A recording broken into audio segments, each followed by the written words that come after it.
Hi tears, டியூஸ்டேயோட ஒரு குட்டி mini black தான் உங்க கூட ஷேர் பண்ண போறேன். வாங்க வீடியோக்குள்ள போகலாம். மார்னிங் எழுந்து ஃப்ரெஷ் அப் ஆயிட்டு ஃபர்ஸ்ட் வேலையா வந்து ஸ்டவ்வை க்ளீன் பண்ணி விடலாம்னு சொல்லிட்டு ஃபுல்லா க்ளீன் பண்ணிட்டு கோலம் போட்டு குங்கும மஞ்சள்லாம் வச்சு ரெடி பண்ணி வச்சாச்சு. கேஷுக்கு இன்னும் 2 டேஸோட இந்த இயர் அகாடமிக் முடியுது. நெக்ஸ்ட் இயர் சிலபஸ் வந்து ஏப்ரல் மந்தே ஸ்டார்ட் பண்றாங்க.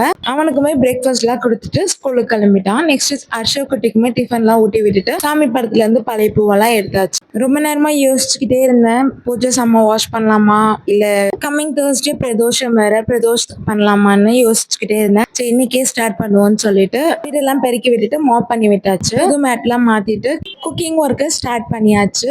நெக்ஸ்ட் அப்படியே குக்கிங் எல்லாம் முடிச்சதுக்கு அப்புறம் பூஜை சாமான் வாஷ் பண்ணலாம்னு சொல்லிட்டு பூஜை சாமானையுமே சூப்பரா வாஷ் பண்ணிட்டு குங்கும மஞ்சள்லாம் வச்சுட்டு குலதெய்வம் சொம்புலையும் கிராம்பு, ஏலக்காய், பச்சை கற்பூரம், திருநீர்லாம் போட்டு பூஜை ரூம்ல போய் எல்லாமே வச்சுட்டு பச்சரிசி மாவு அரைச்சிருந்தேன் மாக்கோலம் போடுறதுக்காக.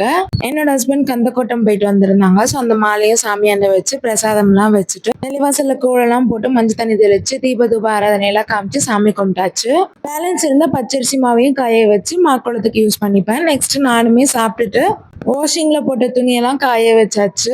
ஈவினிங் கொஞ்சம் எடிட்டிங் ஒர்க்லாம் முடிச்சதுக்கு அப்புறம் பசங்களுக்கு பாலாத்தி கொடுத்துட்டு பிரெட் ரோஸ்ட் பண்ணி கொடுத்துருந்தேன். டியூஸ்டேனா 2 வேளை பூஜை பண்ணுவோம்ல, ஈவினிங் பூஜையும் முடிச்சுட்டு இந்த விளாக முடிச்சுக்கிறேன். நான் அப்லோட் பண்ற பூஜா விளாக்ஸ்லாம் பிடிச்சிருந்தா மறக்காம சேனலை சப்ஸ்கிரைப் பண்ணி சப்போர்ட் பண்ணுங்க. தேங்க்ஸ் ஃபார் வாட்சிங். பாய்.